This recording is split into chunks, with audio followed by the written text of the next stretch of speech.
line. Check the radio, pit crew is far from slow. The lights no longer yellow. Ready, steady, go. Crank it up. Oh, it's racing. Crank it up. Oh, it's racing. Crank it up.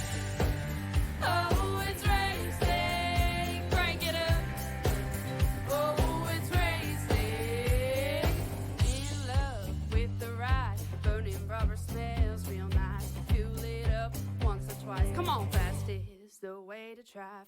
Crowds all on their feet, not one bothered by the heat. Imagine them in the driver's seat. Checkered flag would be sweet. Crank it up. Oh, it's racing. Crank it up. Oh, it's racing. Crank it up. Oh, it's racing. Crank it up. Oh, it's racing. Everybody get ready. On your feet. Here we go. 3, 2, 1. Crank it up. You know, whoever said we're not in Kansas anymore, I think they may need to get their eyes checked, because I think we are live here in Kansas, if I do say so myself. Ladies and gentlemen, welcome back here to PTM Racing TV, and welcome to the 1.5 mile long embankments from Kansas City, Kansas. Welcome to Kansas Speedway here on PTM Racing TV. Hi everyone, I'm the Crusader, Christian Schreiber, doing you guys here live on the show. We're out for the call, we're out for the bout, ready to see the drivers bring out the stouts and bring out the power that these Super Late models bring to the table, and what looks to be a star-studded lineup of 22 of the best drivers looking to go back at it again here and make their work useful and make their drive as big as it gets. No telling who will come out on top of this one. As always, though, we do begin with our chats and with our drivers here, and we begin today here with our camp of the Sean Wilder group here. Sean, if you got a copy this time, sir, we got you on the line. Yes, sir. How's it going, buddy? Oh, it's going good. Hey, at least we got you this time around, and the 91 Mopar looking pretty sick as always. But last time we talked with you, my friend, you had a bit of a challenge on a podium there at Michigan, but did not come away too far from that. What do you do now to try to go from there? Yeah, I think tonight's going to be about attrition and consistency. So they're going to be moving up to the top. So as long as we can just hang in there and be around at the end, we'll see how it shakes out. Well, how it shakes out, too, I got to ask you, we've seen before here with the NASCAR series, whether it be the Trucks, Cups, or Xfinity and all them, that middle, top, and bottom line work pretty well here at Kansas. But these are Super Late model cars. Where do you think really the most speed is going to be coming from today? Yeah, I think it's going to be middle to top once the tires get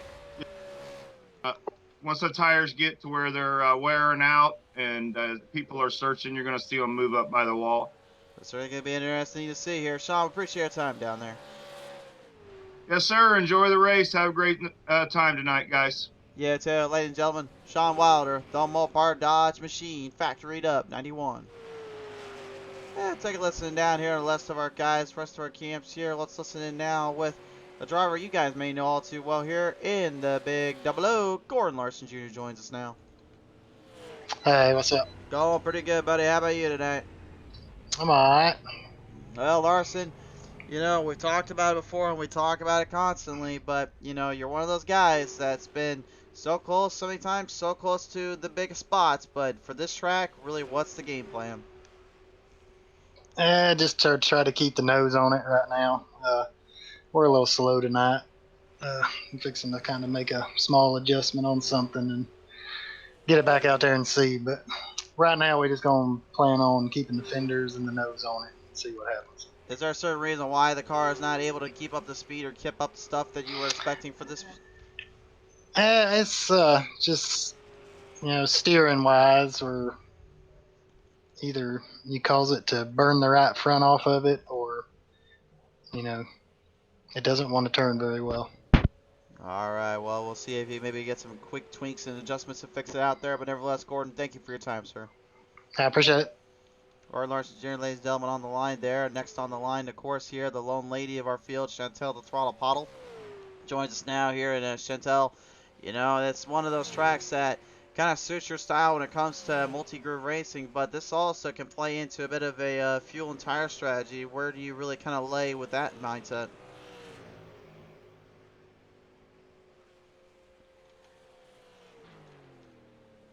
Looks like she's actually not around here, folks, so we'll go ahead and leave her be for now.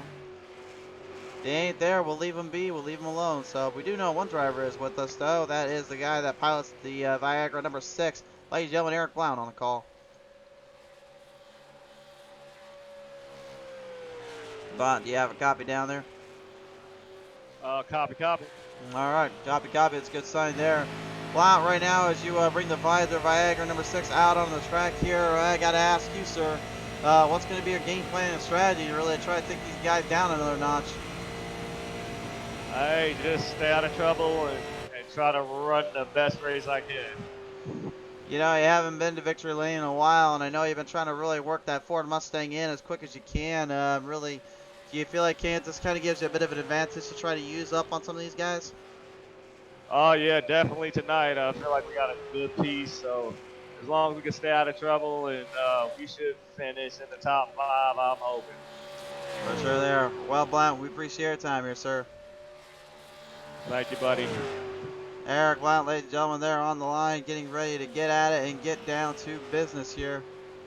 Should be an interesting one as the field currently finishes out their practice, finishes out their time on the track. Time to listen in to some of the regulars, if you will, now as well. Piloting number 45, you know him well, Tim Williams on the call.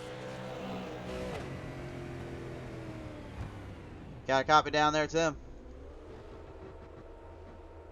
Yeah, I got you. What's happening? Not much, sir. Seemed like we were kind of disrupting you as you're coming up pit road. Sorry if we were kind of messing with you there. Hey, no problem.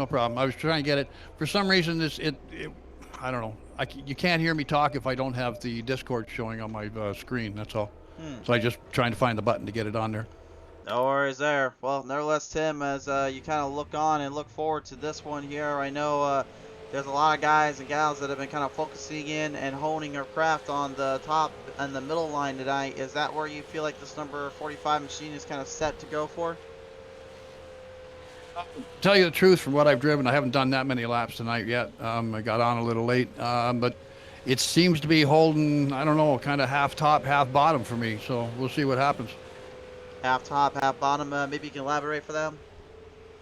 It feels comfortable in the middle, and it feels comfortable at the bottom. And I've tried a couple of laps at the top, and I don't know. Thing about the top is the wall's too close for me. You know me and walls. Yes, we do, my friend. But the good news is we know you can ride them as much as you can avoid them. So we'll give you a benefit of the doubt tonight, Tim. Good luck out there, buddy. Thanks a lot, Chris. Appreciate it. Mr. Williams, ladies and gentlemen, Tim Williams on the line. Speaking of the Tims, I think it's time we bring in another one of our Tims. Ladies and gentlemen, piloting the 24, this is Tim Lee on the line. Uh-oh. Hey, Chris. How you doing? Hey, Tim. Not much, but just kind of hanging around and checking out with you guys right now. And as we look at you in practice, you're currently set on the fourth bar right now. How are the speeds and how is the car handling when you get this thing up to top gun, if you will?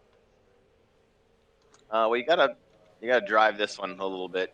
1 and 2 is pretty wide open, and then 3 and 4 is just a touch pushy. So should make for some pretty good driving. I think the key in most of these races for these type of track, these 1.5 miles, is always tire and saving. So where in 3 and 4 are the tires themselves kind of pushing up towards the wall in this case? Like, where is the exact key point you would say was that?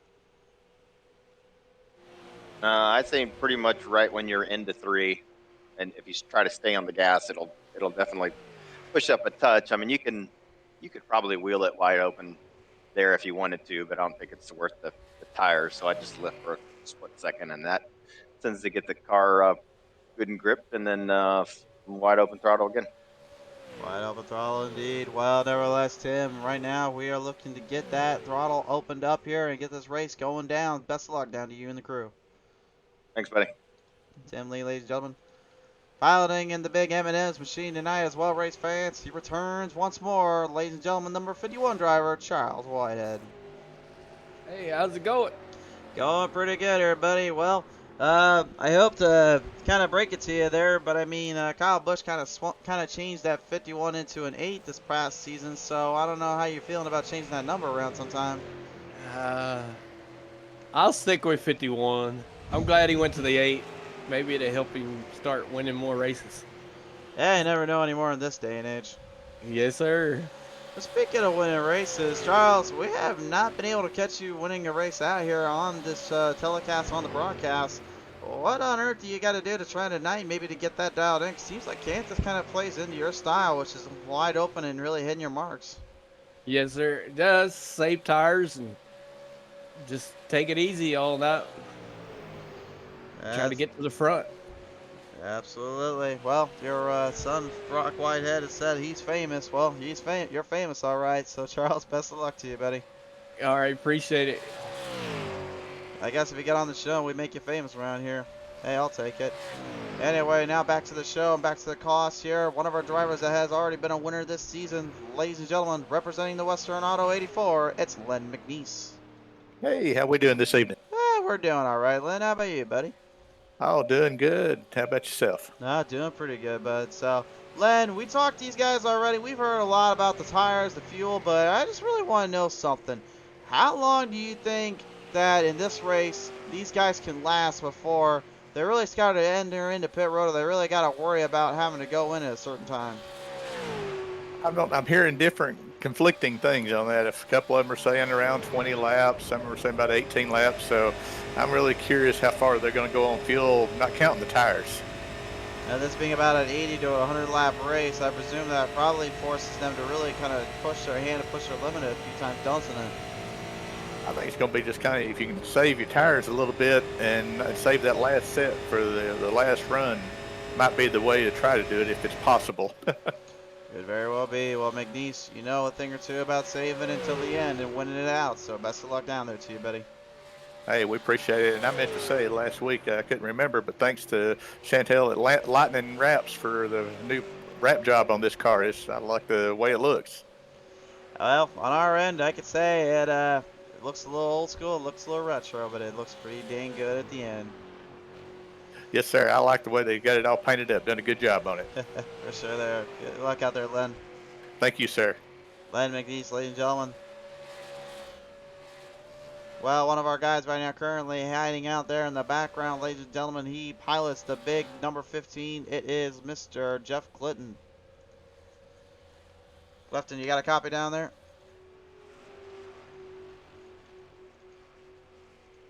It appears now. It looks like Clifton may not have the number 1 hooked up on the mic, or he may, but he just doesn't want to talk too much to us. So I think that's really about it, except for one last driver we have yet to talk to. He pilots the big number 20. Ladies and gentlemen, this is Mr. Corey Coe. Hey, good evening, man. How's it going? Good evening to you, too, sir, and doing pretty good. How are you feeling tonight, my friend?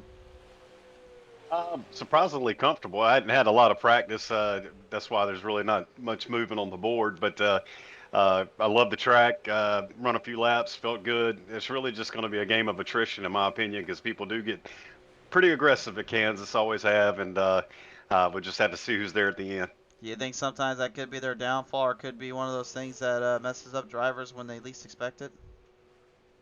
Yeah, I think this race could have some long runs, but there's going to be some surprise instances that's going to knock some key drivers out if they're not careful. So I just don't want to be a part of that. So we'll see what happens. We certainly will indeed, but nevertheless, though, as we get ready to get down to the action here, Corey, thank you for your time here, sir. Yeah, man. Enjoy. Enjoy indeed. I think we'll enjoy. The fans certainly are ready to enjoy. We have chatted with all our drivers. We have gotten ready to go for the action at hand. Race fans, in just a few short seconds, we begin the action here on PTM Racing TV.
So qualifying now engaged here onto the speedway.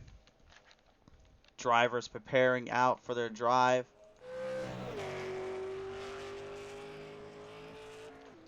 You get 10 minutes on the clock.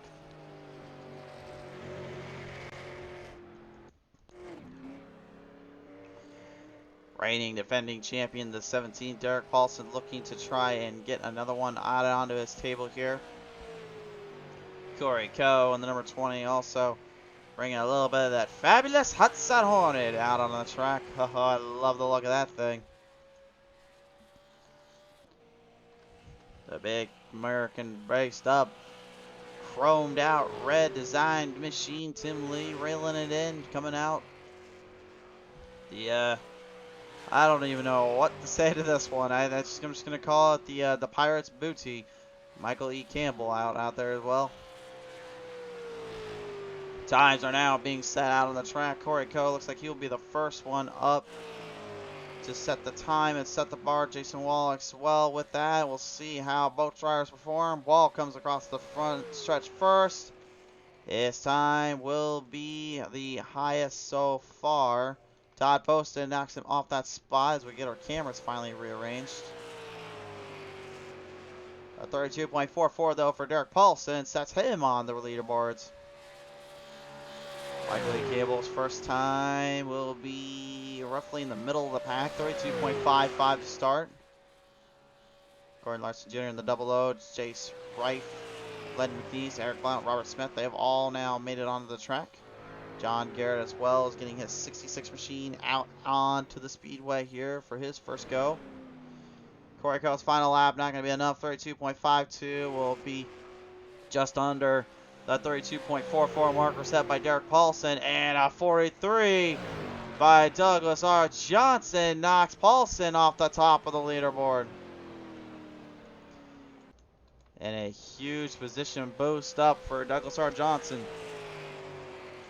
One last lap for Jace Rife here in the number 54 as DJ Mitzel sets at 32.35. Jace Rife, ninth fastest of the bunch, 32.51.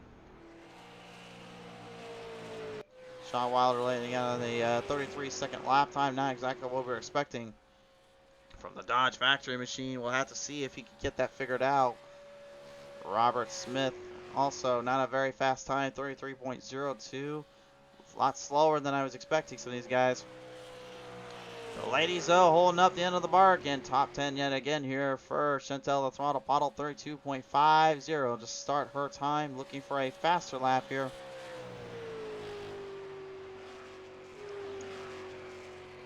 Daniel Holloway, the 26 Kisses machine, getting ready to put down his first lap. The time will start now, I should say. Chantel moves her way into the fourth spot. Top 5, 32.46 for the Throttle. John Garrett only getting a 32.78. Not exactly bringing down the house. Tim Williams, though, he almost took down DJ Mitchell, 32.38 for the big guy in the 45. Daniel Holloway in the number 26, second fastest, 32.37 for his first lap. Mitchell getting a little bit nervous right now. He knows he's still got one more lap to go. Jeff Clifton is out on the track as well. He's looking to set his time. And the number 1 track sets the time. Fifth fastest out of the bunch.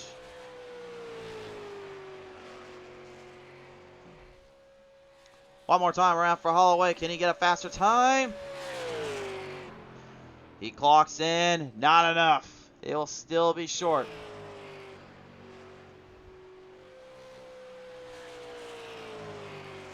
Clifton gonna try to bring it around one more go. Looking for the fastest. Top 5 here. His time is at 32.43. Just a bit better than Johnson.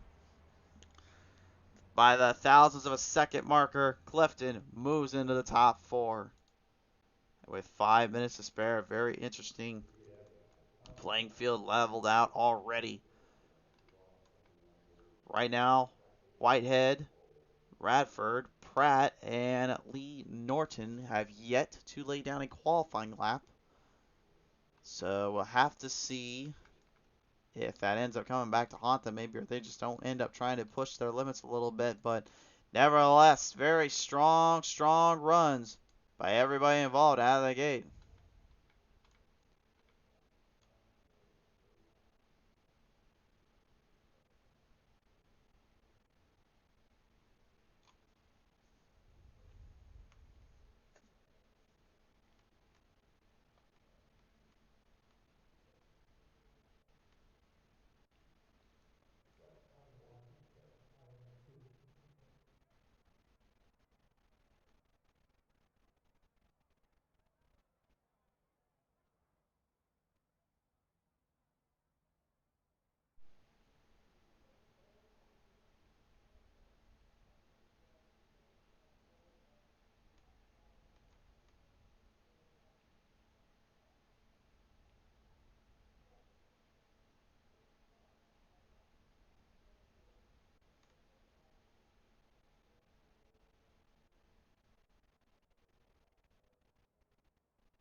Time running out, evaporating out here on the track here. 1 minute and 30 seconds left here to go. As currently we are still waiting on the rest of our field. We actually have 24 drivers clocked into tonight. Again, still waiting on Whitehead, Radford, and Pratt. That's the only ones left that have yet to qualify. Surprisingly, honestly, I would have expected Pratt and Radford, Whitehead even, to at least put down a lap or something to try with it. But it appears that may not be the case here. Qualifying 1 minute left to go, so without further ado, we'll go ahead and get into our track tech talk for the evening here before we enter into the race. 1.5 miles in length, D-shaped configuration. This is a very unique situation, a very unique little track. I'll say this though, Kansas has one kind of eye-opening pitch though, the way its bankings and progressed in, so the corners allow them to really open the doors up for any kind of angles, any kind of spots you want. You get a lot of areas to play and you get a lot of areas to work with. Topside seems to be where most drivers want to go. We'll see if that is going to be the case late in the run, but the bottom has speed, and the middle can even take some of those topsiders by storm. Will that be the case here? We're about to find out, race fans, as we are just now 10 seconds away from the show. I think it's about time we give you the intro. Ladies and gentlemen, it is that time again. We're heading to the gridding order now here on PTM Racing TV.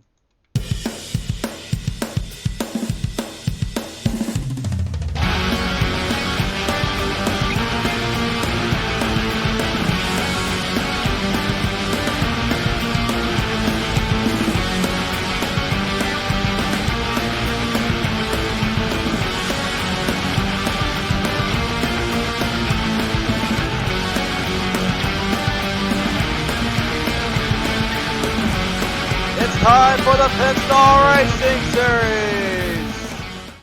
And so, without further ado, presenting to you live for the Fort Worth Screen Printing Pit Stall Racing Series, your grading order presented by Lightning Wrapz comes to your way. On the pole, he sets the fastest time, the 61. It is DJ Mitzel. The outside of him, the number 26. That'll be Daniel Holloway. And row number 2, that will be Tim Williams in the 45. The outside of them in the 15, it is Jeff Clifton. At row number 3, it is Douglas R. Johnson, the big 388. Outside of him in the 17, defending champ, Derek Paulson. Row number 4 is the 5, the throttle, Chantel Bottle. Outside of her in the 85, Lee Norton. Row 5 is Len McNeese in the 84, the outside of them, and that 24, it is Tim Lee. Row number 6 is Gordon Lawrence Jr. in the double load, outside of them, and that 31, that is Todd Poston. Row number 7 is the 292 of Michael E. Gamble, outside of them, and that 54 is Chase Rife. Row number 8 is going to be Eric Blount, the 6, outside of them, and the 20, it is Corey Coe. Row number 9 is going to be Sean Wilder in the 91, outside of them, and the 92, Jason Wall. Row number 10 is Sean Robinson, the 16, the outside of them, and the 66, that's John Garrett.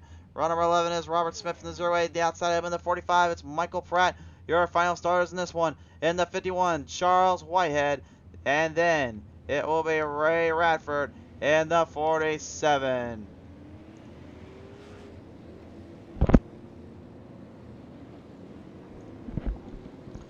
Your grading order is now set to go, race fans. Without further ado, welcome to the Pit Stall Race Series, and welcome to Kansas City, Kansas. Kansas Speedway is the next big show on the block, and we're about to get down and hard into the track surface and into the grounds of the Kansas Slam, heart of the Midwest. Our Midwest swing continues to bring through and bring some speeds and bring the power to the levels.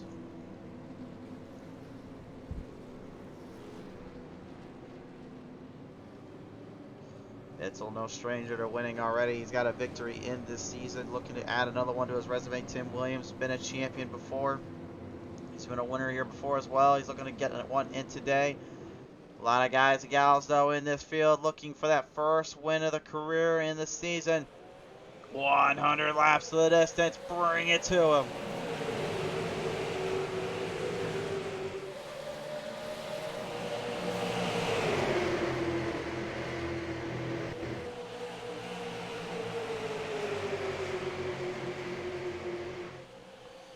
The 85, Lee Norton already going topside there, maybe looking for a run or two off in the canvases here. The 31 of Todd Poston stretched out a little bit back in the pack. DJ Mitzel swinging it up high, goes wide. Daniel Holloway, though, sticks to the bottom, and the Kiss is 26, forcing Mitzel to his hand a little bit, maybe forcing him to kind of drive off it.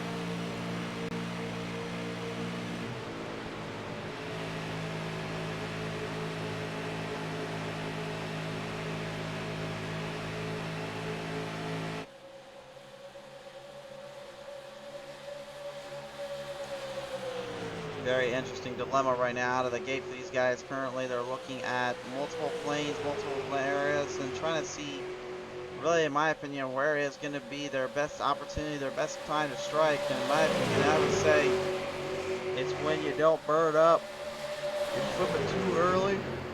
Stay focused on your marks, stay focused on your shots here. Again, these are super late model cars. They're more built for the short track ends, but not to say they can't put on a great little battle there in the bigger tracks.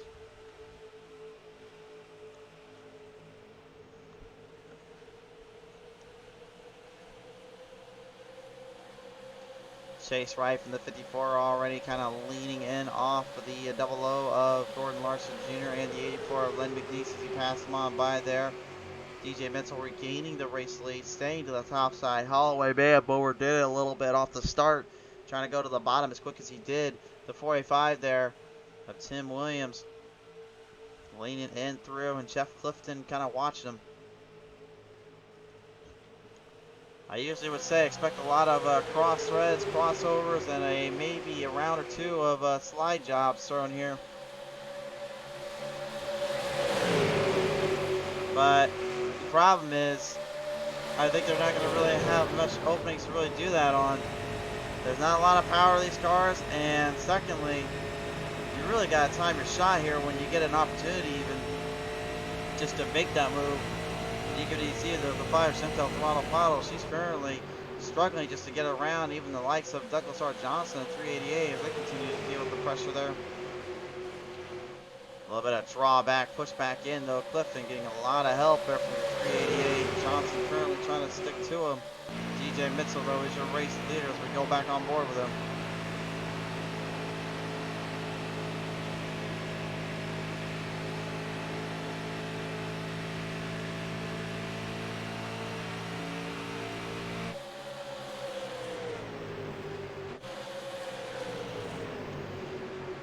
Traveling from the outhouse from our White House now, we look back in the pack and the field currently wrapped up in strategies or just dealing with each other a bit. Michael Pratt in the 45 in a great deal of speed, great deal of momentum. Working out some kinks currently using number 16, Ashad Robinson. Put it up to Corey Coe and the number 20, the old Hudson Hornet, dealing with some Budweiser action on the bottom of him. Len McNeese, no stranger to victory lane, as I mentioned earlier. Last time we saw him there was back at Michigan International Speedway, where in my opinion he pulled off probably the craziest maneuvering I've ever seen somebody on burnt ends and burnt heads. Literally just went and drove the tires in the ground, drove the car down into somewhere in between of a 3 wide, and he drives ahead of him on the back half. Comes in off of turn number 4, and everyone goes 3 wide behind him for second, and he takes clear and wins this one out.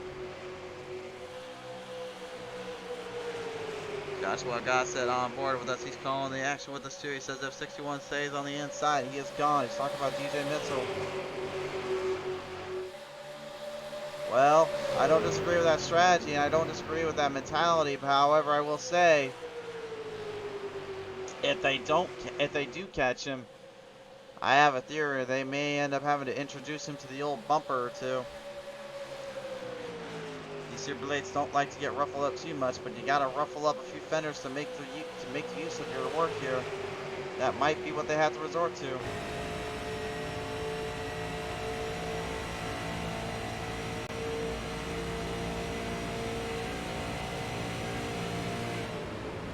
Todd Poston in the number 31 machine, staying right low with Jeff Clifton in the number 1 Praxis.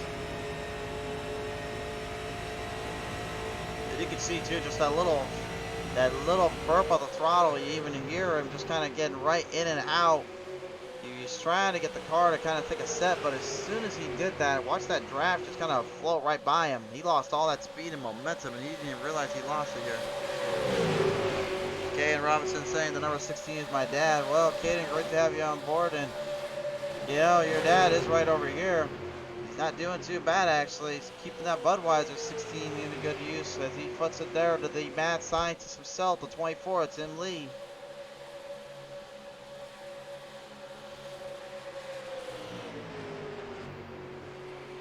I used to call Tim the Mad Lad. Now I think I've just given him the nickname the Mad Scientist. He's the one that came out with this idea of bringing super lates to big stage and to the big tracks.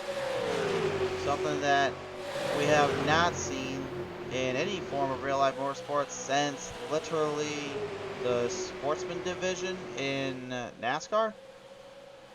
Correct me if I'm wrong there, but the problem is there as well for the 5. Overcorrecting herself, got slammed into the wall off the corner. Poston and Norton moving their chains.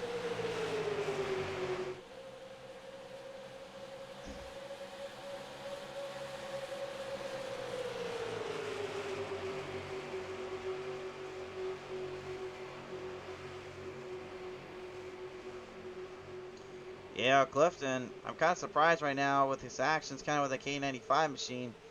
I would have thought the number 1 would try to have been a little bit more aggressive out of the gate, maybe trying to push a little bit more of the boundaries, but surprisingly, he's been pretty chill, pretty okay.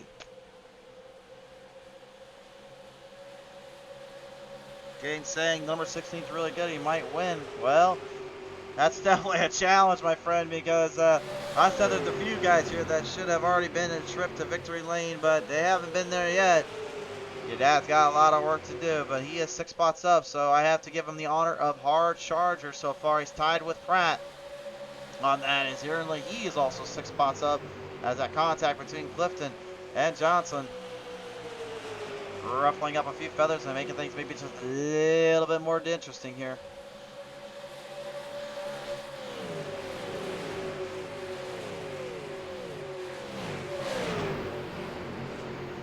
Well, Mitchell currently trying to run the inside. Oh, contact right off of turn number 1 into 2.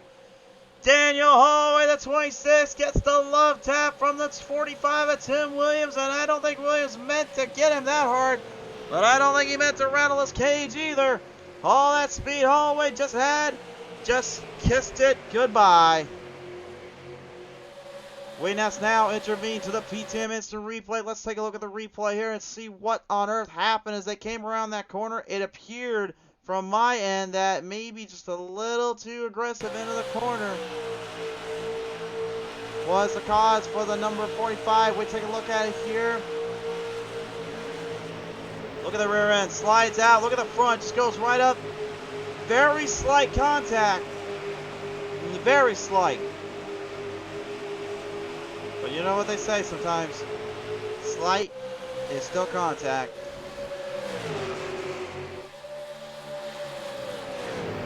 So Daniel Holloway right now currently hoping for a bit of a break, bit of a help. Clifton and Williams now back on Mitchell's bumper here. Mitchell, well, I hate to be the bearer of bad news, buddy, but you're getting kind of close up here.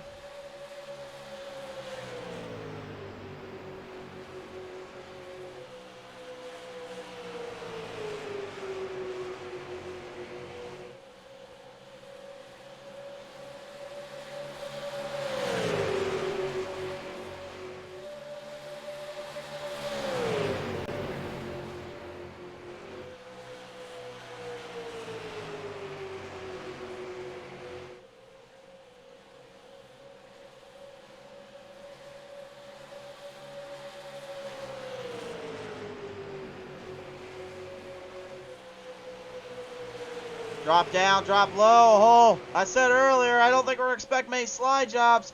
Clifton gave us one. The slider engaged for the crossover off of turn number 4. No winner give. Look at this battle for the race lead. Race fans, Clifton, Mitchell, mano a mano. Clifton may have smartened out Mitchell. Mitchell may have overdrove it just a little too much, but behind him, Williams and Norton. Norton literally honking the horn right at both of them on the top. He's on the bottom. He's letting them know, hey boys, I'm here.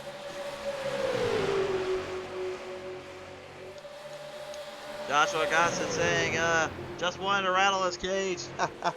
Oh, speaking of rattling cage, there goes the 45. Williams maybe getting some justified karma to one of those guys out there anyway. Not so much to Williams. Trouble sent him to the cliffside now. He's got to try to muscle the speed back. You need all the momentum you can get, and you need those RPMs screaming just to hang on. You know, the thing is, though, he didn't lose much. He lost ground, but I don't think he lost the draft.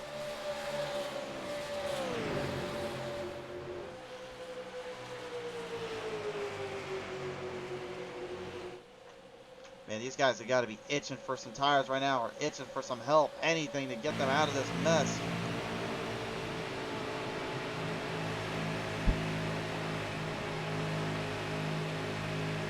The Pontiac of DJ Mitchell trying to hold Clifton back. Oh, hold on down there.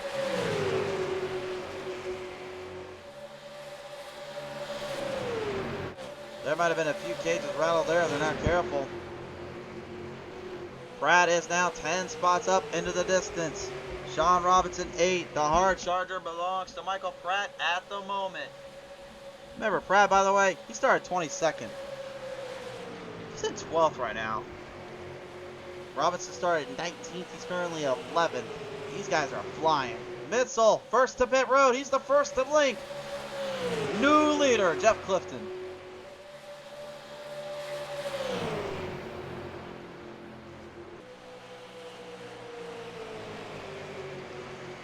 Now, judging by the fuel strategies here, I'd say these guys right now, they're looking at lap 25, lap 26, if they can make it. I think they're looking for the overall four pit stops. Maybe not so much for Clifton. He's going to have to engage in pit road. Norton stays out. Everybody else, oh my, we're going to have a party. Remember the last time though, somebody got out quick and got in first. Todd Poston at Michigan, ring a bell before those cautions came. That was his race to lose. Derek Paulson, he's a little bit slower on the gas. Same for McNeese, Garson Jr., and Blount. Everybody else, well, I sent them to the shadow realm. And Derek Paulson, listen to that clutch, and you heard him actually clutch the throttle. He was trying to save as much fuel as he could. Lee Norton heads into pit road. Paulson looking for a good pit stop. Slams the brakes. Gets it in properly. McNeese now in the number 84 Western Auto. He'll go in. So will Larson Jr. and Blount.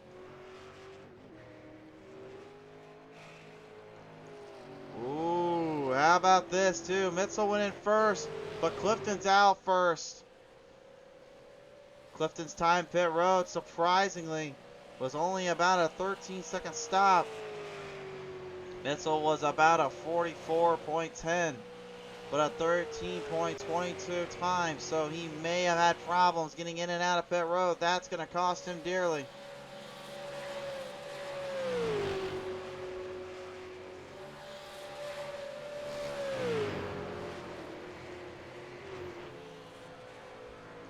The Tower of Doom may kind of flinch around on you guys there. Do not worry, we didn't break it. It's currently, we're just cycling through the drivers right now. Dave Freeman saying green flag stop coming. I'm not really sure what that one meant, but nevertheless, Dave, thanks for coming on board.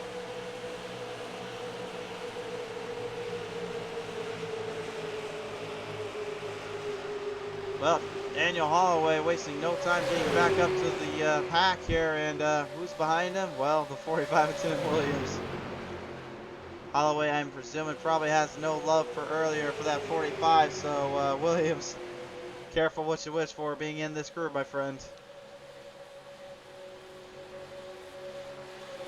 If it were me and I remember who got me, I mean, I'll be a driver at heart, and sometimes I forget even too. But I always had a bad habit of just flat out getting somebody if they got me. Not in a bad way, but just ruffling their feathers up a little if they ruffled mine. Then again, I'm 6'1" and weigh almost 220 pounds, so I think I can hold. So I do think I'll be able to hold myself. And speaking of holding themselves, looks like Johnson trying to hold that line down while Holloway continues to holler back him. And it opens the door for the 45. Now Williams scoots his way inside. Interesting enough though, Tim Lee spoke to us earlier and he said flat out that turn 3 and 4 was actually shifting him up a little bit in the track surface and shifting him through the track itself, which I thought was kind of an interesting side note to even note or even think about when you really get down to it, because again, usually it's 1 or 2.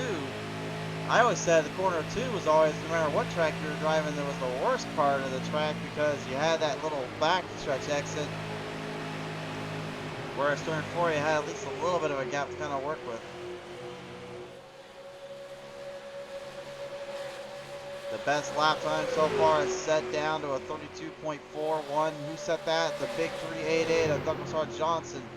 He's the fastest time so far, although Todd Poston, has actually beaten him out by about 100 of a second, and he currently is in 6th position, 32.40 flat for the Poston camp. Todd was your very first winner of the season here. Came after a huge little ruckus and crazy town of racing. Said to me earlier today, he's been trying to get back to victory lane, but he's just been kind of caught off guard by all that. That's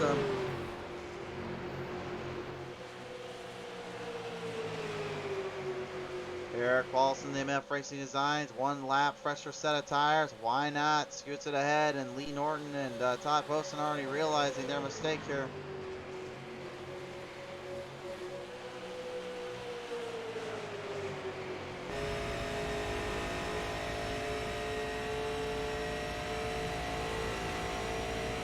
I think you're going to see a lot of mental errors here on these drivers early on, and then really having to try to get back in there. But even you can hear some of them are currently actually trying to save fuel and trying to save up whatever they can here. When someone said earlier on that Mitchell had the inside, he was gonna run away with this. Well, I think we may need to flip the script because Mitchell is behind Clifton, and Clifton's got a 2nd and 4/10 lead. However, that's not to say Mitchell can't catch him, and as a matter of fact, he actually has been catching him here. Let's take a look at our lap time here and look at our time zone. You can see the gap switched on lap number 27. Mitchell was able to get a bit of him off there, but he's been keeping him very carefully steer and very carefully there. He hasn't been able to run away from him just yet.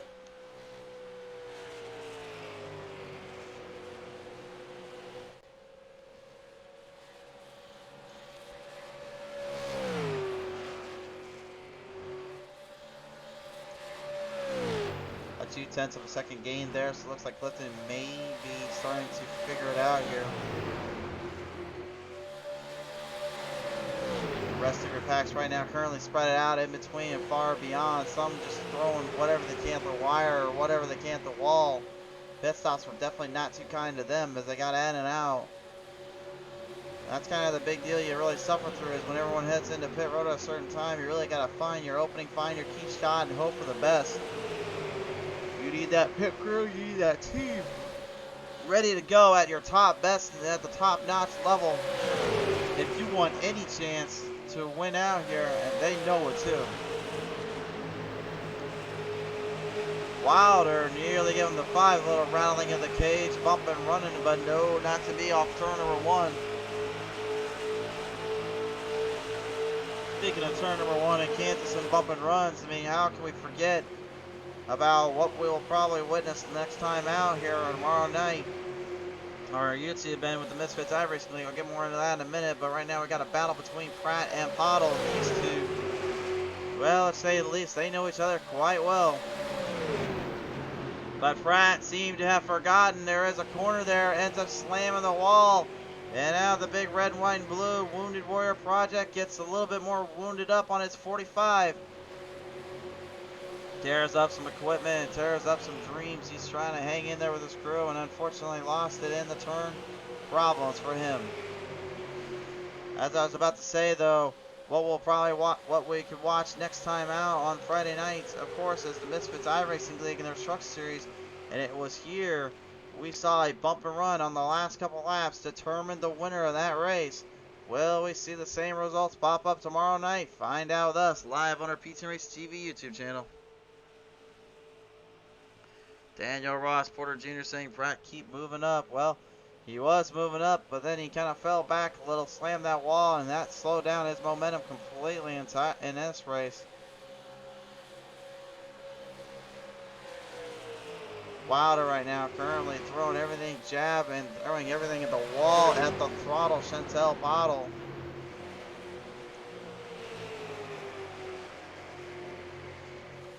She just will not give an inch, nor should she. The lone lady of the field right now currently trying to force the boys their hand, trying to force them to really take control of this one. Clifton's still racing it out. You race there. Oh, whoa, whoa, whoa, whoa, whoa, whoa, whoa, whoa! Hold on just a minute as we are coming around there. A big hit there from Todd Poston and Tim Williams right on the front straightaway.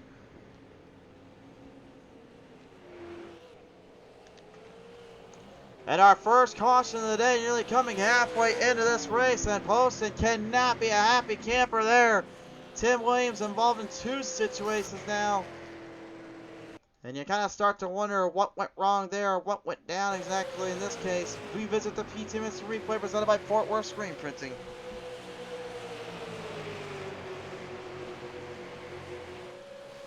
That came right off turn number 4, and then a big jam there. And no, that was not a Bubba move. Yeah, it's the end of the NASCAR season. I can make some jokes if I want. But no Bubba in here around this part. And let's take one more look at it. It doesn't look like Tim Williams meant to get him off that corner, although we'll judge that by his steering here off the turn 4.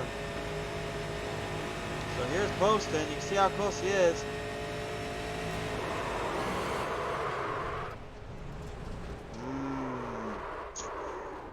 That's close. I would say Williams probably just kept it straight, and Poston was coming down, and you know, when worlds collide, they square on everything. Yeah, to me it looked like both drivers kind of shot themselves in the foot there. Poston came down. You can see that little tap there on the 45. Both came up as well, causing the caution.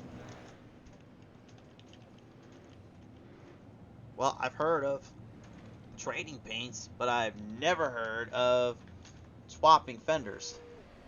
And I think that's what they just about did there.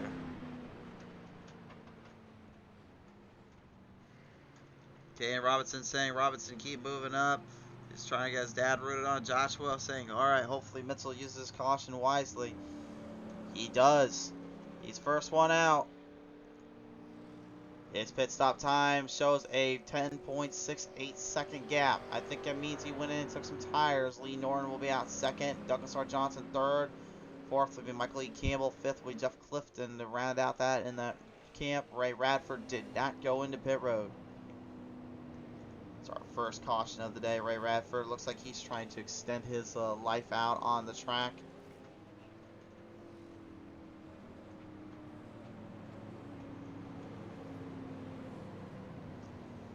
And looks like he will park it down in pit road. Lennon McNeese as well will join them.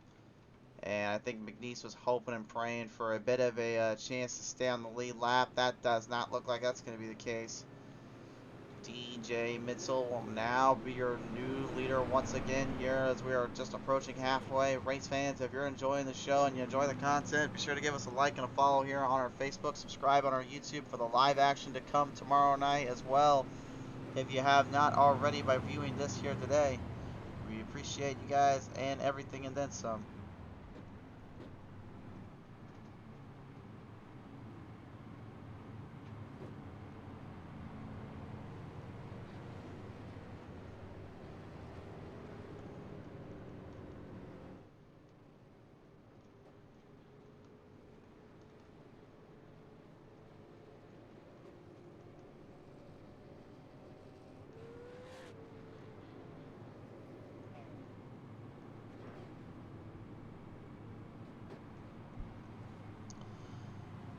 So I'll ask you guys at home. I mean, what is the move to capitalize on this here? You now have the race lead. You got yourself in a good spot, but you got to remind yourselves here. You literally were in that lead, and then you go and have the little problem engage of staying under control and staying under the pressure that they were bringing to you. I'd say probably the biggest thing that he can do and anyone would do right now is focus in on strategy and timing. I think that's what is going to be so difficult here, because a lot of guys are going to be trying to push their limit here.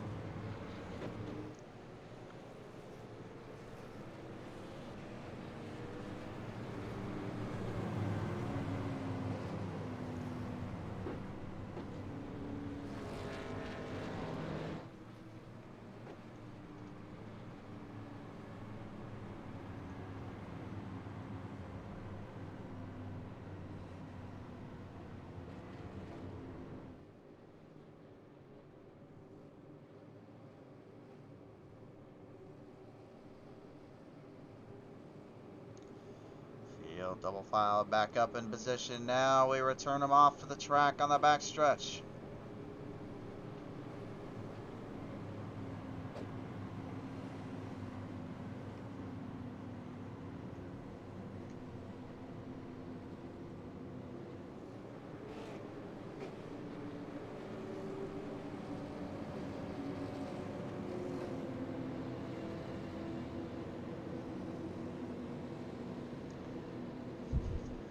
Kick them up again, kick some speeds off on the track. Let's see what happens here. Green flag, back on out.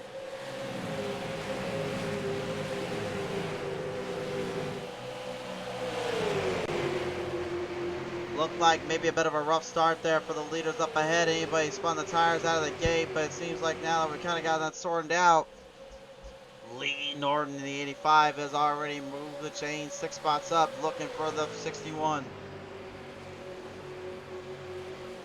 Clifton, Johnson, They will put two worlds together, and they're going to try to combine to make one. One going top, one going the bottom, looking for the one line. Forget about Luffy, Monkey D. Luffy from One Piece. We're currently trying to find the one line, not the One Piece here.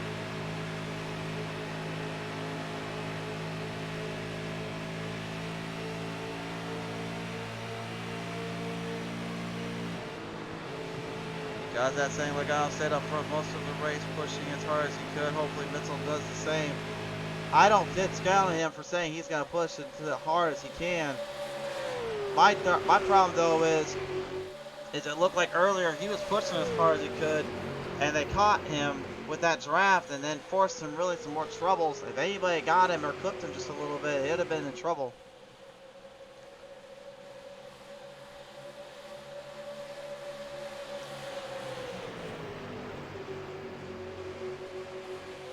Derek Paulson now looking to ruffle up a few feathers here, trying to not only win a race for the first time this season, surprisingly the longest we've seen him in a drought, but also trying to defend the title he won just a couple of weeks ago and a couple of months back and ahead.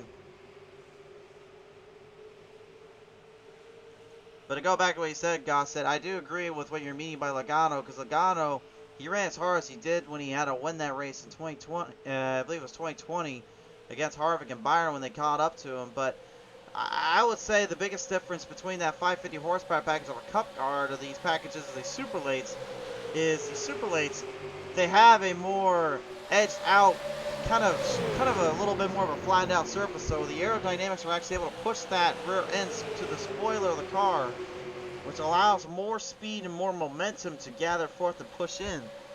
So at that point, it really then becomes more of a strategy and a timing base. So if you can time it just right, get around the right people, then you can actually get a little bit closer to them. I think that really kind of forces a change and really forces them to start making some seriously wise choices before making the wrong moves. Last lap times on your screen, and that's what I'm talking about. Here comes the one, the Traxxas one. Clifton has got to run on the Pontiac. And we know Mitchell is driving full force right now, but Clifton, he's not making it easy on him, that's for sure. Mitchell last time was at 184 miles per hour top speed.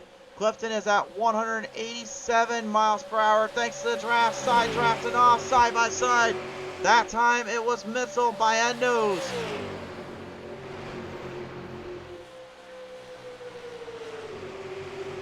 This time though, Clifton gives him the run and opened the door up.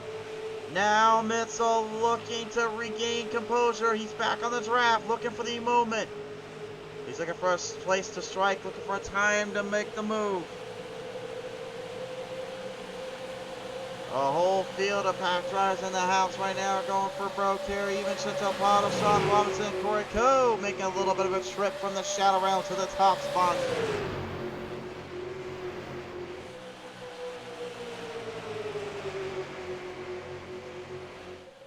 Robinson, Coe, Wilder, man, these guys, they have been in this race they've been in this pack for so long. It'd be interesting to see them try to pull one off. Wilder's come close, but he hasn't been able to do it yet. Coe trying to bring a little fabulous Hudson Hornet onto the circuit, trying to make some runs here with it. Clifton feeling pressure though from Mitchell. You can see Mitchell is literally downing that backdraft and really looking for an opening here.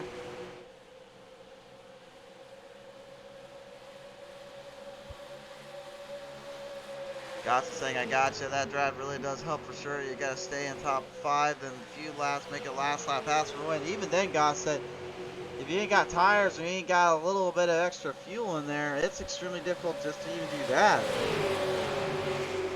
And I think we're seeing it right now. Mitchell, he had to kind of back off a little bit, and Johnson's now catching up to him just for that alone. I think the biggest problem really evolves around two things. Number one, trying to save enough fuel just to make the race. Number two, trying to save enough tire just to keep others away from you. And Clifton, he waited a little bit more than Mitchell did. Mitchell went hard out of the gate, and I think that cost him. I think that's what really slowed him down. Now he's having to rely on help. And, well, let's just say Johnson's not exactly obliging by that code of optic.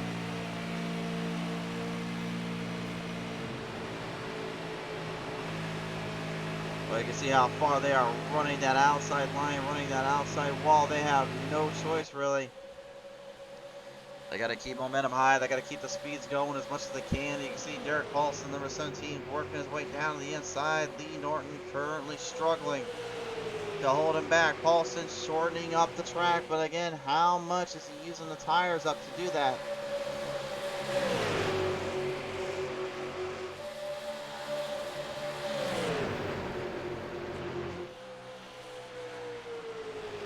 You want to talk about a back and forth affair right now. I say Mitchell, you know, he's using the draft as much as he can, but has he tore up any of his tires? Well, right now you're looking literally at his lap time counter. And in my opinion, this again is just showing you a great deal of frustration and speeds at a high level and at a high pitch pace.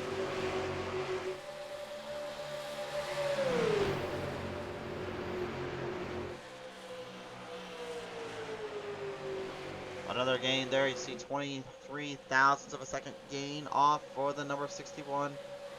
Still no room to pass though. See, it almost looks like right now anyway, the guys that are going to the bottom are trying to make the moves or trying to make a run for it. Those are staying towards the top half. Or else kind of diverting that. I was kind of keeping them under control, keeping them under wraps here. Trouble down there. Michael Lee Campbell slamming into the wall as well off of turn 1 and 2. Now we'll give Larson Jr. and Charles Whitehead as well as Tim Lee some room to breathe now. Looks like the booty of the 292 had scraped it a little bit off of the corners. The last thing you want to do is lose your booty.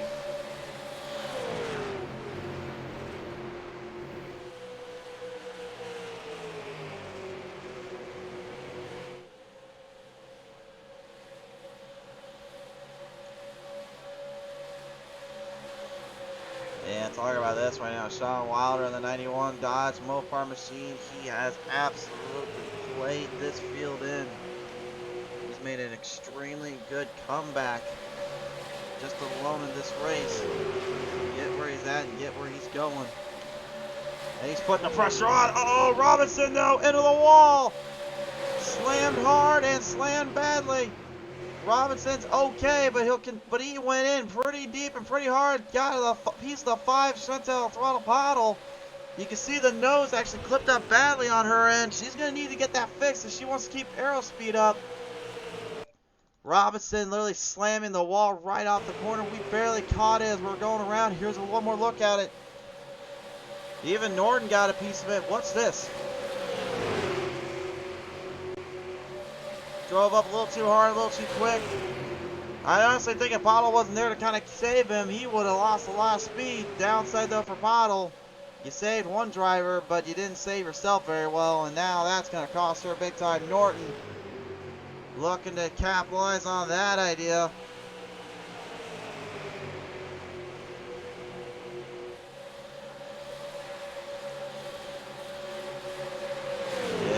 Front of the nose there, damaged up pretty bad there, and the rear end, of course, and the right side of Robinson also affecting his aerodynamics of the properties. Needed a little bit of that to kind of help himself out. Corey Coe right now, he's not having too many troubles down there. The old Hudson Hornet doing its own little thing.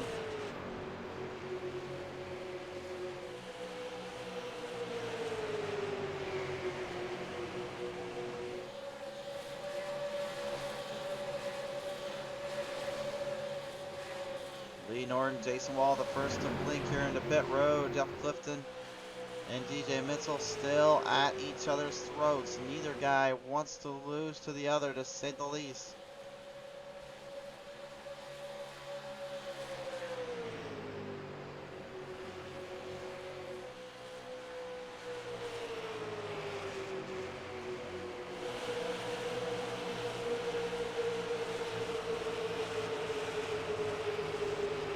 Laps left to go.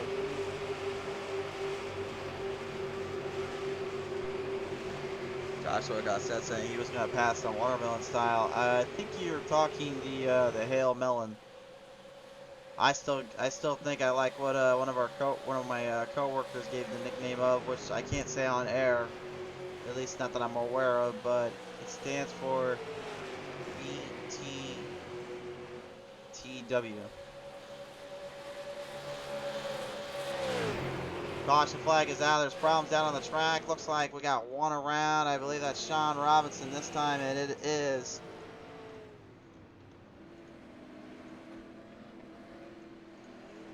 Robinson finding himself in a bit of a bad spot anyway. Got into it with the 5 earlier, and now he finds himself trapped literally just out of the corners. I think he might have been trying to head to pit road here, and instead found himself trapped between a rock and a hard place. Ooh! Man, Corey Coe just slammed it right on the 16.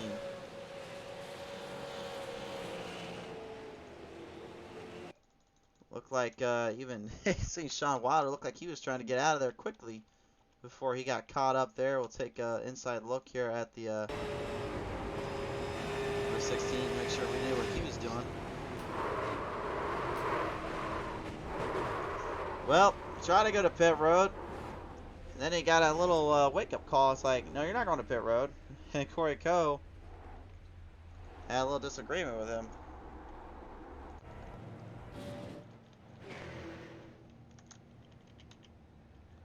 So the field now going to be put back under Wrapz and back in under par here again. Drivers currently trying to fight each other out at the pit road. Corey Coe's coming. Clifton trying to beat Mitchell out. Ooh, just misses him off the corner.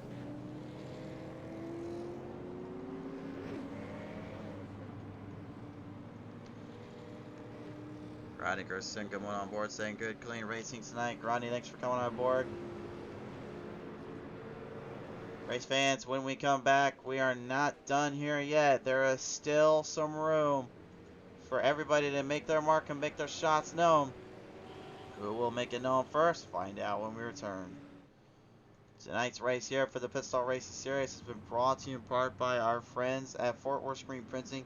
To get your customized ZZ shirts and designs made your way, your style, no way, no how. There is only one brand and company to go with, and that is with our friends at Custom Fort Worth Screen Printing. Be sure to visit them up at FortWorthScreenPrinting.com. Also, give a little shout out and a little love to the Twitch stream of John C. Garrett. That is to see all his racing action at IRL and Sim Racing World. Thank you again to all of them for their support. And by Lightning Wrapz with the most affordable designs, miniature leisure. Lightning Wrapz is looking to bring you the best designs to your liveries. Also, I want to get something out of the way. I got asked this literally last broadcast, and I'm going to repeat it in this broadcast. Yes, I've been under the weather. My voice is a little shot. I'm a little coarse. So if I sound a little bit ruffled or a little muffled, it's not because I'm getting mad at the drivers. It's not because I'm literally about to lose my voice and throw a fit on a broadcast. No, don't worry, guys. I'm currently just getting over being sick, and my voice is still kind of in, out, in, out. I can't do anything about it.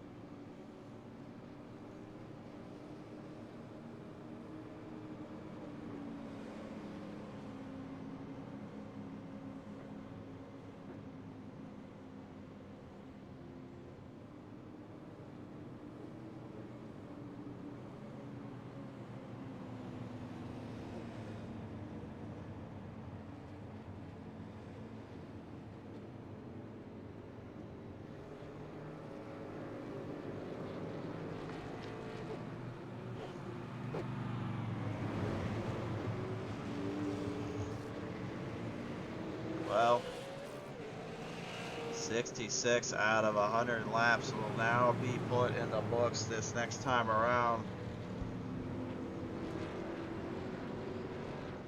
And right now, these drivers have to make at least one more pit stop, depending on how the cautions play out, depending on how this race kind of goes from here. Could get a bit diverse of here, a bit crazy on some ends.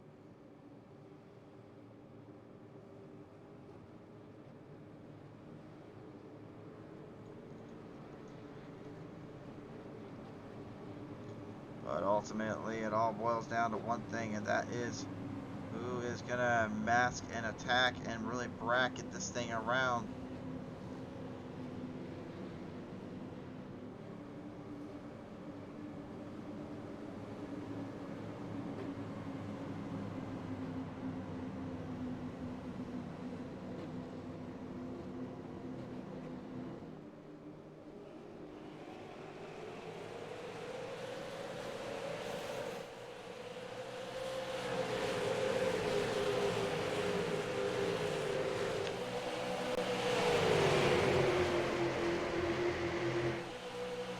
Huge start out of the gate.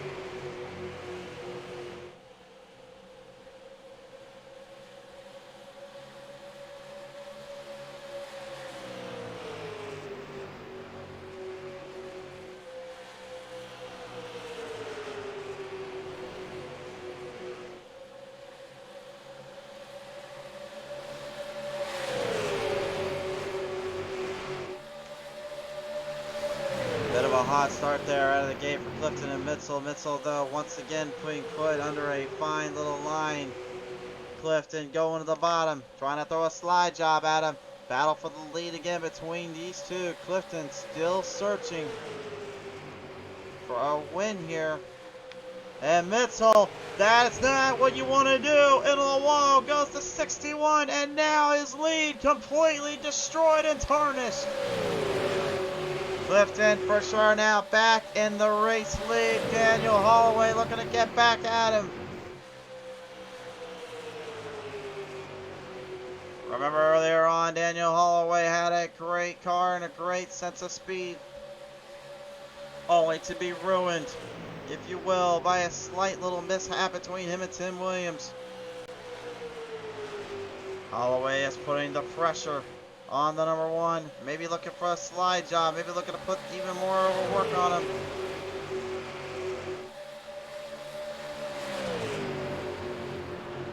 He's got it lined up, he's got a good shot there in the corner, but he overdrives turn number one, smoked in the mirrors, and now Clifton's starting to screen him. Back on the half here, Corey Coe, Tim Williams, now they're going to go out a little bit.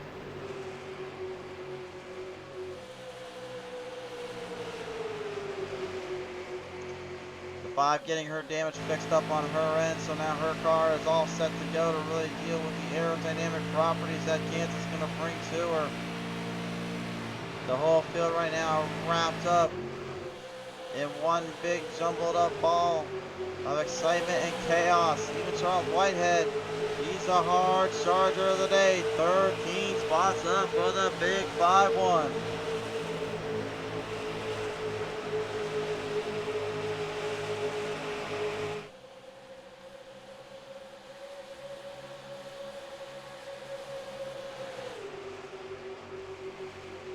Looking back up to the front right now, Johnson currently letting Mitchell on by. Poston also giving him plenty of room. Mitchell just missiles his way in to the top three. Actually, I think that might be a nickname we give him.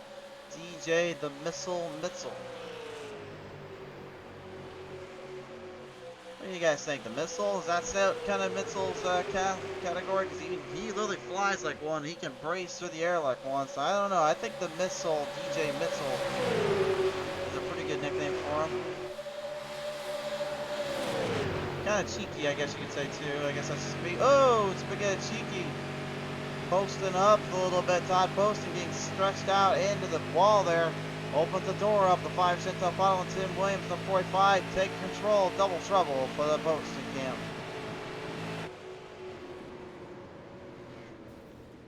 And speaking of trouble right now, problems down there on the track. Charles Whitehead way into the grassy plains. Oh my word. Gordon Larson Jr. also stuck down there. Robert Smith, Jason Wall involved in the wreck. And that'll bring us back to the PTM Instant Replay. We'll have to take a look and see what happened to Robert Smith that started this whole mess to begin with.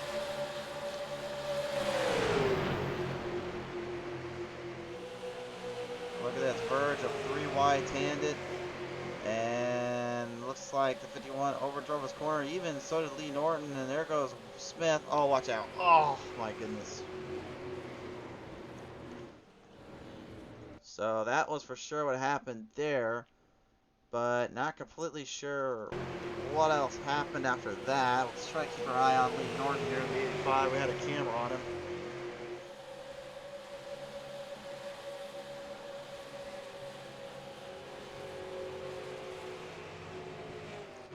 So that's where that happened. What happened? Wait. What the heck? I don't even know what happened up front.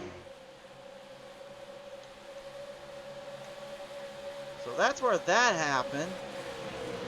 Corey Coe, I don't know if he got slammed to the wall there by Robinson or what happened there, and then let's see, Whitehead gets clipped, McNeese got clipped. I don't know. I think we're not trying to keep up with this replay, folks. I swear. We're just trying to figure it out all the way, and we'll do one last look at it. This is going to be our chopper cam.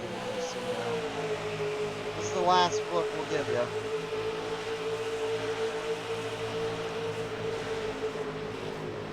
Well, I don't know if Robinson knew where Coe was or what he was doing or where he was at, but let's just say it looked like he gave him the old nudge and a rub and a bump, and Coe wasn't exactly prepared for it.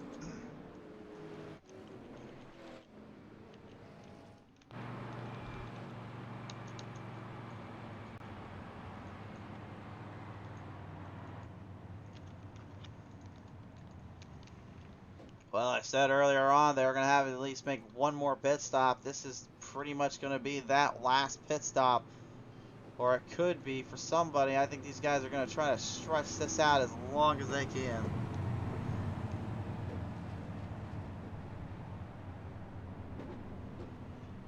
Josh was saying plot twist 61 has been Mark Martin this whole time. Oh, Joshua, if you have any idea of that or how I would be about that, I would be losing my bricks right now. I've always wanted to call Mark Martin race, honestly. Learning about him and his history later on, I always felt like he was the guy to me that was just an absolute pleasure to watch and even see. Kind of one of the guys that kind of inspired me to be a cleaner racer and try to actually be better on the track instead of just losing my temper like even I admit I have a hard time doing. Just asked some of my friends earlier. I was having some troubles with some of those I was having some troubles at Alton Park earlier. Hey, at the end of the day, I never said I was going to be a good lad when it came to being blocked. You block me when I know I've got to run. I'm not going to make it easy on you.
This field is now plotted up and set to go. 23 laps left on the clock. And right now, everybody went in pretty much on lap 74, some on lap 76. This is going to be now a turning point. This is now where you'll see either two strategies happen. Number one, harder racing, or number two, you're going to see a lot of guys trying to save that fuel as much as they can. This is for the win. Off of corner number 4 to the Lightning Wrapz restart zone. Let's send them our way. Here we go.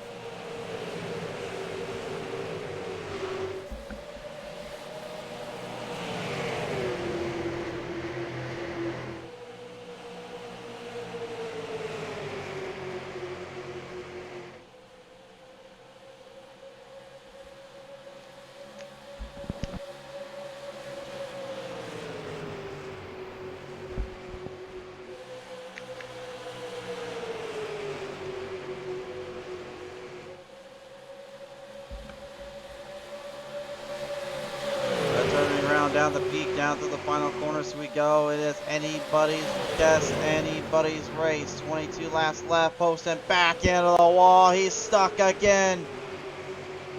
Poston, since winning in Iowa, has not been able to get out of this slump, get out of this problematic zone. He feels like he's been kind of strangled since Michigan, where he felt like he should have won that race. Clifton with company all around him. Holloway pushing his pressure. Williams now back underneath Holloway, looking for the inside corner. They are neck and neck.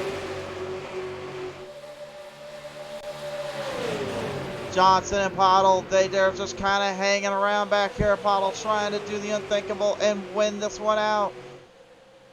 Johnson trying to get his first one of the season and try to show everyone he's here to stay. 21 laps left in, 20 to go.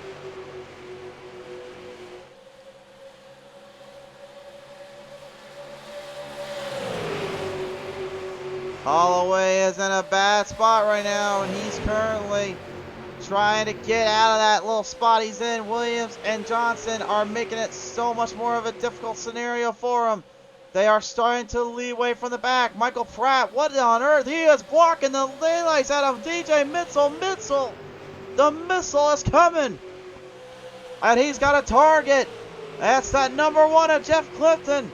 Can the missile strike its mark?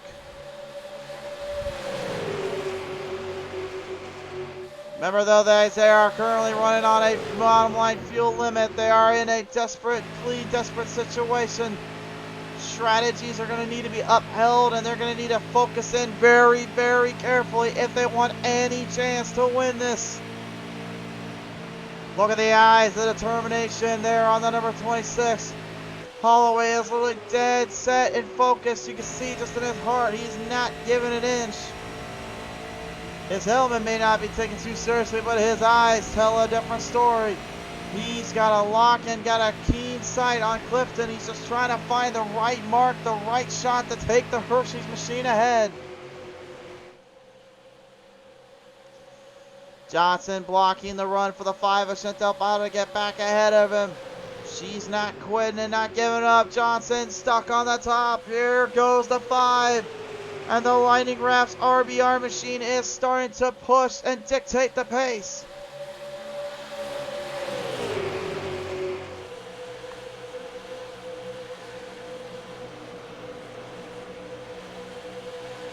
Coming around back to the edge here, Jason Wall and Gordon Larson Jr. in problematic territory. Will they get the caution out? If they do, this could literally change everything. They're back on track. They're back in the race. No caution yet. They remain green. Flipping around, Williams right now and Johnson are still at each other's goats here. They just will not leave each other alone. DJ Mitchell's stuck in another hard place here. He's now got to find a way around everybody. And caution is out. Caution is out. Trouble. Sean Robinson has spun and crashed right in front with Derek Paulson. And once again, another race. And another troublesome spot. Derek Paulson wrecked out late in the race.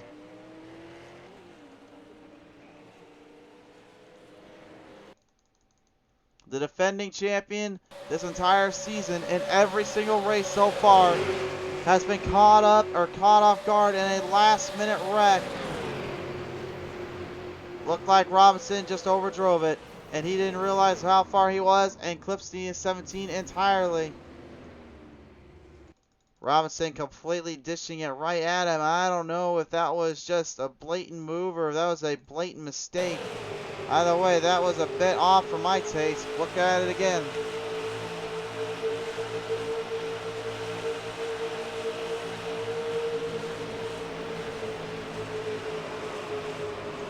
Well, from there, it looked like he was trying to steer it in. Oh, man, you can see Norton just gets completely clipped up. Poston gets a nice jab at it. They had nowhere to go in that one at all, and that was for sure. There's really not much you can do in that case anyway, but like, my word, that's a huge little hit and a half there.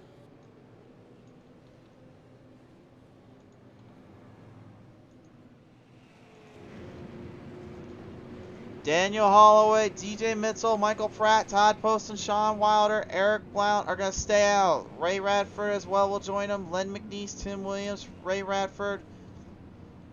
They will stay out. Tim Williams, Clifton, Johnson, Pottle, Lee, Norton, Larson Jr., Campbell, they're all in pit road.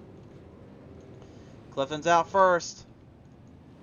Who will make him there? Johnson's out. Lee is out. Williams out. Coe's out. Pottle's out. Oh my. And looking at the strategies here, it looks like most of them just took fuel. And it looks like, I'm going to take that back, fuel and right sides for some of them. I think Pottle took right sides. As she did. She has taken right side tires. Charles Whitehead took just right sides. So, some only going for fuel in this case, or going for the right side or full sides. Only a couple of them went for 4 tires and fuel. That's going to be a tricky spot here if you ask me, for those that are not on fresher tires. Because they're going to need somebody to block, and then they're going to need somebody to run, and then they're going to need to find a way to make a pass. And, well, let's just say trying to do all that, that's like, I don't even know what to say to that. That's like trying to throw yourself into a black hole and then trying to figure out how to get out of the hole. Take that any way you want, folks. Have at it. All I know is the YouTube comment section is going to be having a day in a minute.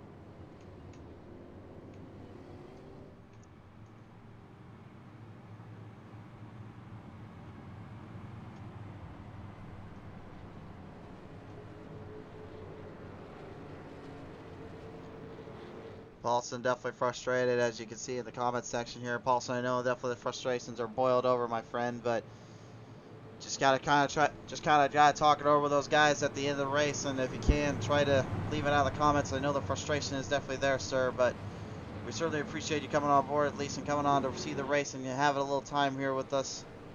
Hoping your luck will kind of switch out a bit here, my friend.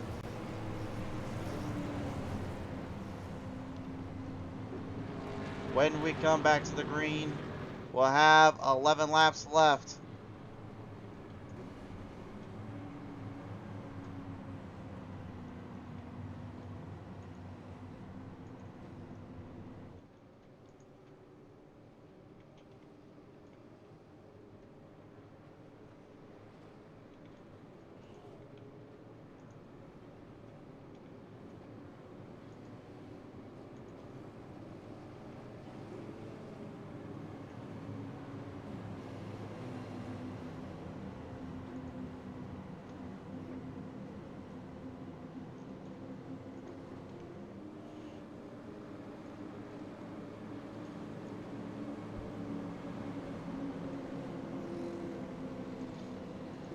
With 11 laps left to go, anything can happen, and everything is up for grabs here, race fans. Here we go.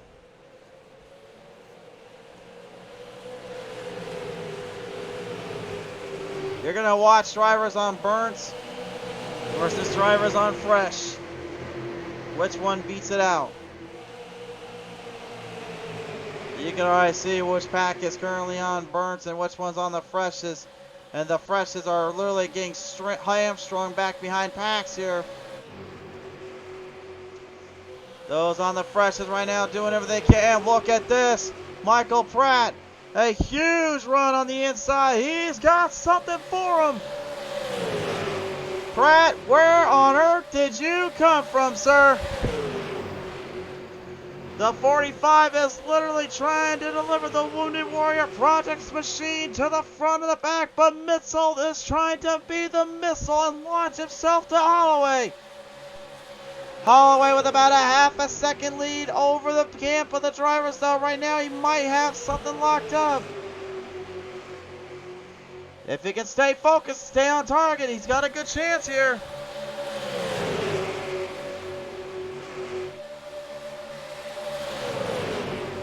Daniel Ross saying, how about the Let's Go brand on the back of his car?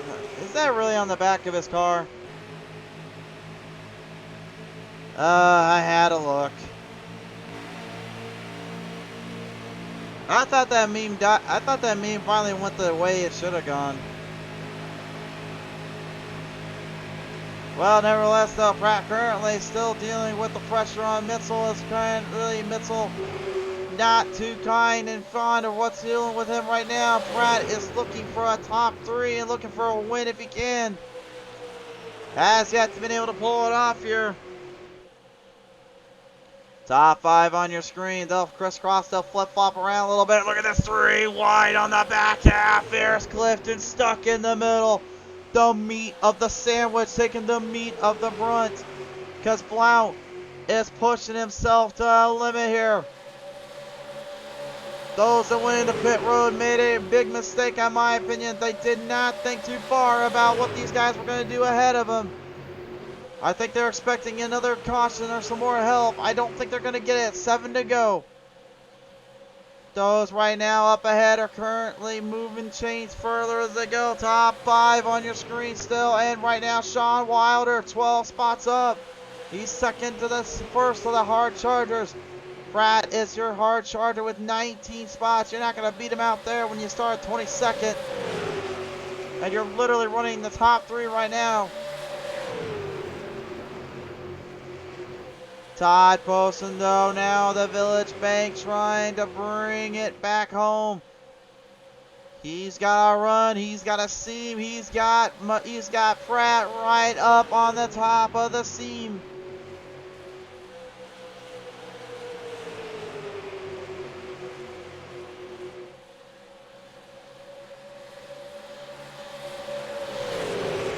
Daniel Holloway went from having a half a second lead to losing it out a little bit. Oh, wait a minute, though. Caution is out.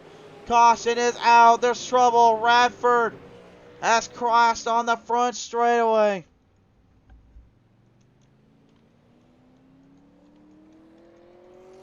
Oh, my goodness. And those that didn't go into pit road are probably now scratching and shaking their head thinking, what the heck do we have to do to win this race? Do they have enough fuel, I wonder?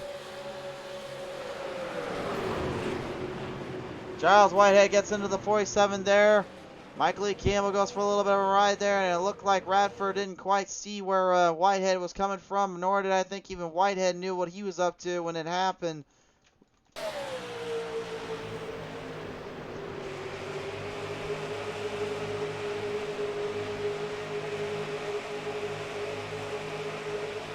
Came right out the corner. See, looks like Radford did come down on him.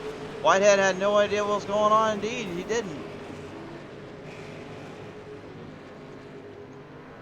Whitehead kept it clean. Unfortunately, though, he ran into a little bit of a brick, and Radford was kind of the brick.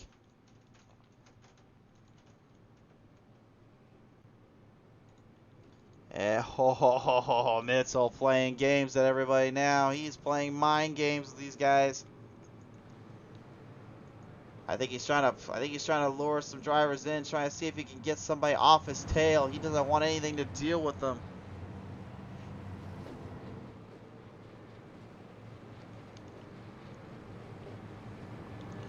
William Man saying hashtag go Charleston White. William, it's been a long time coming, sir. Good to see you back again.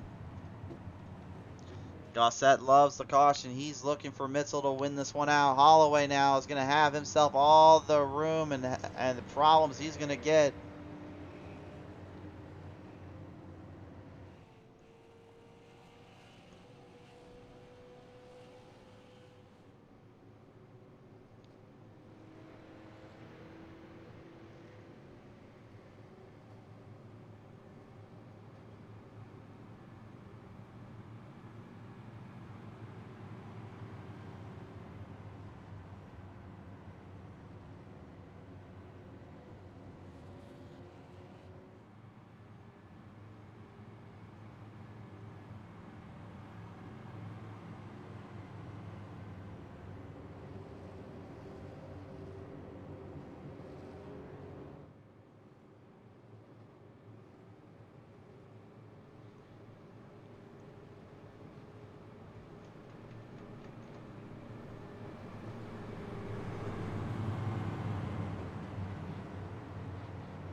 Race fans, this one's too close for me to call. This one's too close for me to figure out. I will let you be the judges.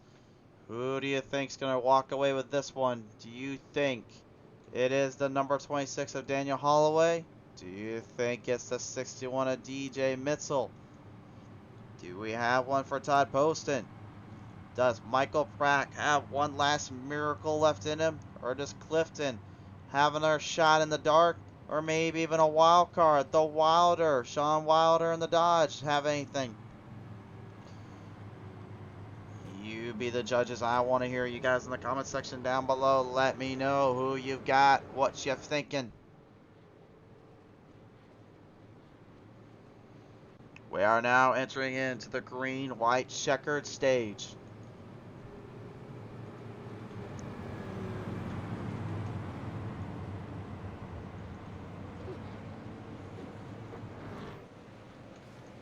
Top 5 on your screen here. We're going to see this one play out.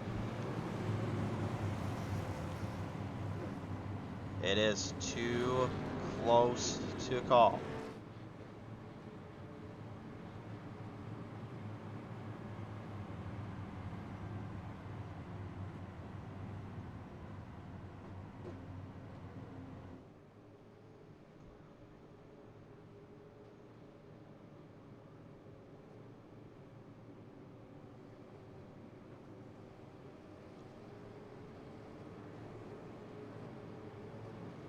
We got some love for Pratt from Daniel Ross Porter Jr. We got one vote for Pratt. I know we got one from Gossett rooting on Mitzel. The comments have spoken.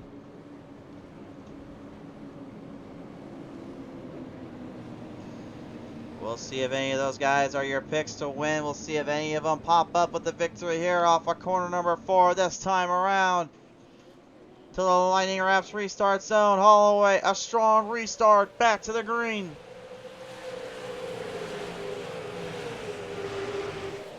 Mitzel try to hang in there and keep with him.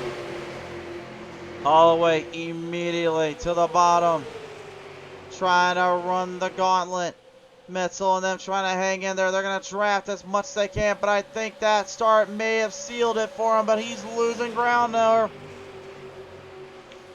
He is indeed losing ground. Mitzel the top post and sends it down to the bottom. Looking for the pass. White flag this time on by. They'll bring him straight to the line.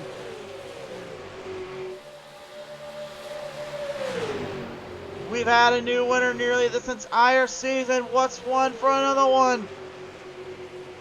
Poston is trying. He is fighting. He is scratching. He's clawing. But he can't get around Mitzel. The Missile will outspeed him through the backstretch into turn 3, but off of corner number 4. The big 26, Hershey kisses checkers tonight. Daniel Holloway wins at Kansas.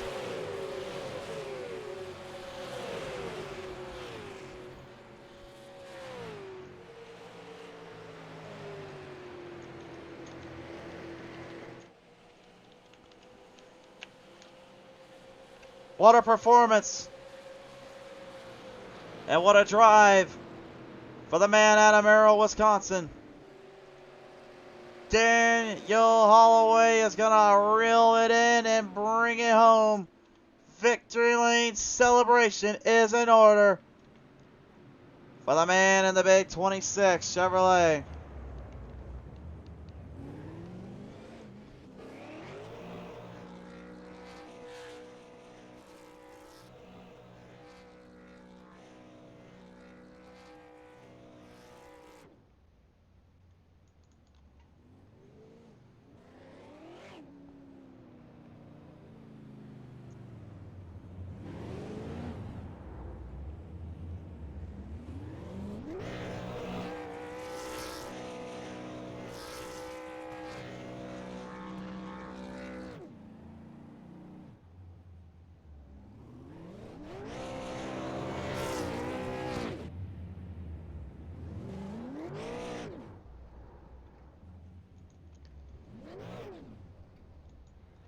What a performance.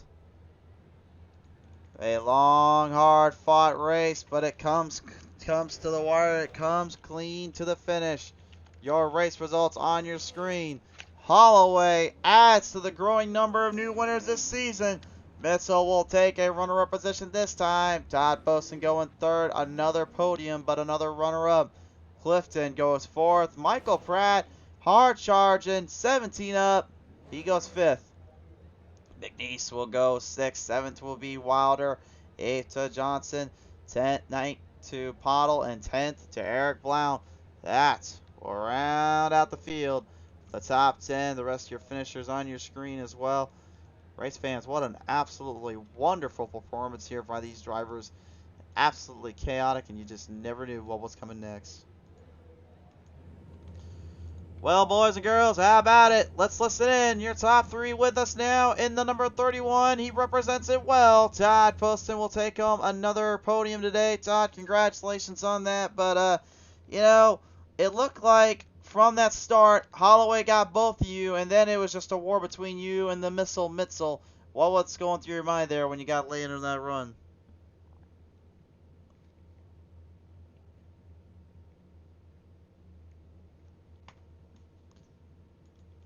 Well, we got him on the line, but we don't have any call here from him. How about now? Oh, that works. Sorry about that. Yeah, like I said, we're all working together, the top 3, me, DJ, and Holloway. But yeah, when you're 2 laps to go, you don't say anything, you just take off. Yeah, take off and go for big, go for broke. And, you know, I know, Poston, you've been to victory lane already, but, you know, another podium, another points get, at least for you and the crew today. Does that kind of at least help add on to the growing number of podiums and lost wins for you in this team, you'd say? Oh yeah, so I'm just glad to finish third in this race. I hit the wall I don't know how many times trying to run that high line like they were, but I'm just, like I said, I'm lucky to finish third. I'm happy to be here. Well, to be honest, I think I counted 3 times in total that I caught, but nevertheless, here, Poston, as you come away today here in third, who do you want to thank here? Just got to thank you guys for broadcasting, Tim for running the league, and then DJ, Daniel, and Len McNeese. For sure there, Poston, man. What a performance. Nice, solid third place for you and the crew. Congratulations today. Yes, sir. Thank you. Todd Poston, ladies and gentlemen, going to post up another number. He takes home a third place spot. Next up on the list, though, we've nicknamed him the Missile for a good reason. Ladies and gentlemen, DJ Mitzel will bring the 61 Valvoline machine into second place. And DJ, I don't know how you feel about the nickname, but I think I know how you feel about this one. You drove this one to the wire and to the ground. And once again, just another strong performance, only to be a runner-up. What was it like out there at Kansas? Yeah, I guess I'll take the nickname if I can be called something like that. It was a fun race. I really enjoy Kansas. Kansas is one of my favorite. This high line, I love it. You know, you live on that edge a little bit on that high line. I scraped the wall a couple times, which put me back. It's tough to pass and keep a pass. You kind of got to do like a slide job there, and I think Jeff had that slide job working well. I didn't really have to do it much, so then I didn't have a lot of chance to do it. So it was fun though. Holloway was fast. I think with that green white checker and going on the leader, I didn't figure we had much of a chance to keep up with him there after only 2 laps. Did the burnt tires and the burnt fuel kind of make that just a little bit more difficult, or do you think it was just because of how far I was able to get ahead of you that kind of made it too tricky to catch? Yeah, I think it was just that restart. We would have caught up to him. You know, following, you got a good draft, so you could stay right on the guy behind you typically until the tires really started wearing off. We stayed pretty grouped up because of that draft. I think we would have got to him. I don't know if I'd have got by him. You know, I'd have had to probably throw it in there and do a giant slide job, and we might have wrecked. So I'm glad it turned out the way it did. For sure there. Well, nevertheless, though, Mitchell, I know we're looking for another win to your crew, but I mean, hey, man, you're still putting up some impressive numbers and performances and another podium. So, as we've nicknamed you the Missile to the podium, who do you want to thank here today? I just want to thank everybody, all the drivers in pit stall. Love racing with them. Thank Tim for putting it on. Dave for sitting up in the booth, listening to everybody gripe and complain. And just thanks to you for putting on the broadcast. Love it. Everything's it's a great series. Real fun time. For sure there, DJ, man. Congratulations on another second place finish for you and the crew today. Thank you. Ladies and gentlemen, the Missile, as he's now nicknamed DJ Missile, pops one in to the second spot because today you gotta give the nod and give the love and credit where it's due. The 26 kisses the checkers today. And Daniel Holloway, what a win, what a performance, and if I'm not mistaken, just adds to the growing number of new drivers to win on the show and this league and season in general. Oh, thank you. That was one heck of a race from the beginning to the end there, and I didn't think I was going to win it, but I think before the two last yellow cautions, it was a fuel mileage issue, and I think everybody had to at least pit. I think they were half a gallon or more, and I was sitting about 0.1, 0.2, so either way, I was going to go for it. I was going to ask you, too. I mean, you really were in a very tight little spot, very tough little deal. And, I mean, I'll ask this, too. Earlier on, you literally got taken for a ride, slammed into the wall, and then you actually might get yourself back into it. But I'm going to ask, with those fuel mileage and the tire strategies, was there enough if you had to go to another green-white checkered to finish this race out? Yeah, I had enough as far as another green-white checkers. I think I still had like around 2 gallons, but I still had set of tires on each side, so I only used one set tonight. It felt better on a longer run when the tires are getting more heat in them, and the car was just sticking and just getting in a groove and just being consistent each lap. You certainly were in the groove and taking this one by storm. So with this win today, Daniel, I must ask you, sir, who do you want to thank? I'd like to thank the pit stall put in this league and having me here. Would have started a lot earlier, but kids sports and the time frame and everything, so that comes first. And now it's settling down a little bit, and everybody who's all watching out there. And